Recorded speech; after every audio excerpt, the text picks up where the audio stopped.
ଘରେ ଆଉ କିଏ କିଏ ଅଛନ୍ତି? ଅଛନ୍ତି ମୋ ଫ୍ୟାମିଲି ସମସ୍ତେ ଅଛନ୍ତି। ଚାକିରି ଚାକିରି କରୁନ କି? ଚାକିରି ବାକିରି କଣ କରୁଛ କି କୋଉଠି ପ୍ରାଇଭେଟ? ମୁଁ ବି ଚାକିରି କରୁନି।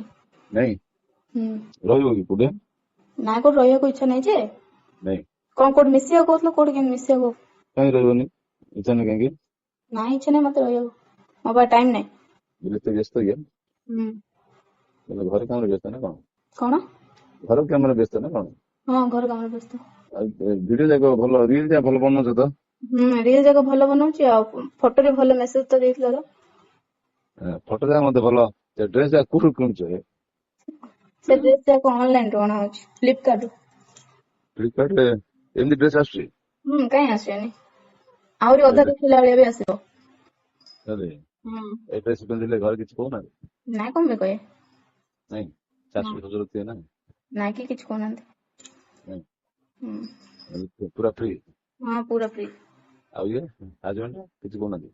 ନା ନା ମତେ ଆଣିକି ଦଉଛନ୍ତି ଆଉ କେମିତି ସେମିତି।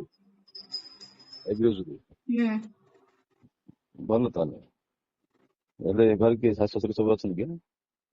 ହଁ ଅଛନ୍ତି। ଏବେ କଥା ଲାଗୁଛି ନାହିଁ କଥା ନାହିଁ? ଏବେ କେହି ନାହାନ୍ତି ମୋ ରୁମ ରେ ଅଛି। ଆଉ କଣ ଖାଇଲା ଆଜି? ଆଜି ସଂକ୍ରାନ୍ତି ଉପାସ। ଉପାସ କାହିଁ କରୁଛ? ଉପାସ କଲେ ବ୍ରେନ ଆମର ଯିବ ବୁଝିଲ। ଯେ କୋଉଠି ମିଶିବା ସନ୍ଧ୍ୟାବେଳୁ ପାର୍ଲର ଯିବାର ଅଛି ତାକୁ ଧରି ମୁଁ ନହେଲେ ଯିବି। କୋଉଠି ମିଶିବା? ପିଲା ଧରି ଆଇବ? ନାଇଁ ପିଲା ଧରି କାହିଁ ଯିବି ପିଲା ମୋ ବିନା ରହିଯାଉଛି। ଆଉ କାହା ଧରି ଆଇବ? ମୁଁ କାହାକୁ ଧରି ଯିବିନି। ମୁଁ କହିଲି ପାର୍ଲର ଯିବି ତ ତାକୁ ଧରି ଟାଇମ ବାହାର କରିକି ଯିବି। ସନ୍ଧ୍ୟାବେଳେ ଯାଉଛ? ହୁଁ ସନ୍ଧ୍ୟାବେଳେ ଅଫିସରେ ଟିକେ ଗହଳି ଥିବ ଅଫିସ ପାଖାପାଖି। ଅଫିସ ଟିକେ ଟାଇମ ବାହାର କର। ହଁ ଅଫିସ ଟା କୋଉ ପାଖରେ କି?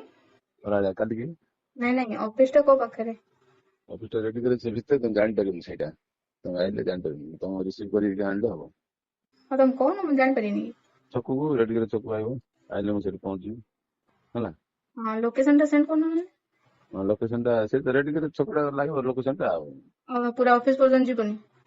ନାଇଁ ଅଫିସ ପର୍ଯ୍ୟନ୍ତ ତମେ ଯାଇପାରିବନି। ଆରେ ମୋ ସ୍କୁଟି ଧରିକି ପଳେଇବି। ହେଲେ ସ୍କୁଟି ଆସିକି ତମେ ରେଡି କରି ଯାଇଲେ ମୁଁ ସେଇଠୁ ଲୋକେସନ ଟା କହି ପଳେଇ ଆଇପାରିବ ନା? ହଁ ପଳେଇ ଅଫିସ ନାଁ ଟା କଣ କି? ଅଫିସ ର ନାଁ ଟା କଣ କି? କଣ? ଏୟାରଟେଲ କଣ ଏୟାରଟେଲ ସିମ୍ କି? ହଁ 2 ଦିନ ଛୁଟି ଅଛି ତ। ଆଉ 2 ଦିନ ଛୁଟି ଅଛି ଅଫିସ ରେ କଣ କରିବ? ନାଇଁ 10 ଦିନର ଛୁଟି ଥିଲା। ହଁ ମୁଁ ଡର ଲାଗୁଛି ତମକୁ ଡାକିବ ଜାଣିନ ଇଏ ଲାଗୁଛି ଆଉ। ବୋର ଲାଗିଲେ କଣ କରିବେ କି? କଣ କରିବେ ବୋର ଲାଗିଲେ? ବୋର ଲାଗିଲା କଣ ଏମିତି କଥାବାର୍ତ୍ତା ହେବା କଥା ଆଉ। Time pass. ଟାଇମ ପାସ୍ କରିବା କଥା। ଜାଣିନ ତ ପଚାରୁଛ ମତେ। ହଁ ଲୋକେସନ ଟା ଟିକେ ସେଣ୍ଡ କର। ଏବେ ଆସିପାରିବ? ବାହାରିବି। ମୁଁ କହିଲି ପରା ମୁଁ 4ଟା ଭିତରେ ବୋଲି ବି ଯାଇପାରିବି। 4ଟା କାହିଁକିନା ମୁଁ କଲେଜ ଯିବା ପାଇଁ 4ଟା ବେଳେ ଡିସାଇଡ୍ କରିସାରିଛି। ମାନେ ଏବେ ଆସିପାରିବ ନା? ହଁ ଯାଇପାରିବି। ଆସ ସେ ଆମର ସାଙ୍ଗର ଶୁଣ ହୁଁ ରେଡି ଗ୍ୟାରେଜ ପାଖରେ ସାଙ୍ଗର ନହେଲେ ଅଫିସକୁ ପଳେଇବା ହଉ ହେଲା। ତାର ସ୍କୁଲ ଟା ଗୋଟେ ଅଛି ସ୍କୁଲ ପଳେଇବା ହେଲା। ସ୍କୁଲ ତ ଛୁଟି ଅଛି। କଣ କେତେ ପଇସା ଦବ?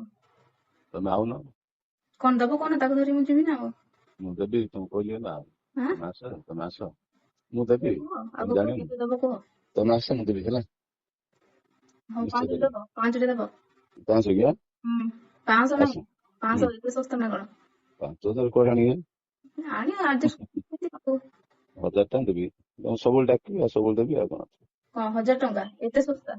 ମାସକୁ 10 ଥର ଡାକିବେ ପ୍ରତି ରବିବାର ଡାକିବି।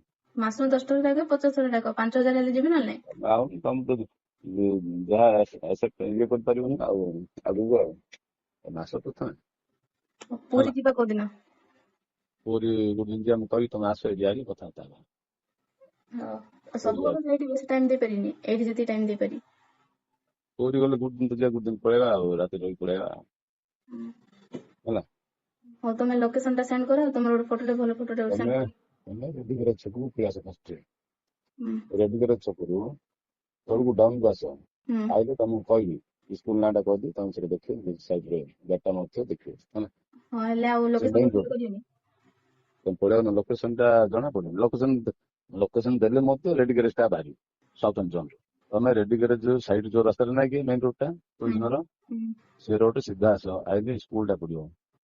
ସ୍କୁଲ ଟା ପଡିଲେ ସେଇ ସ୍କୁଲ ଟା ମୁଁ କହିବି ହେଲା। ସେଇଠିକି ମୁଁ ଯାଉଛି ହେଲା।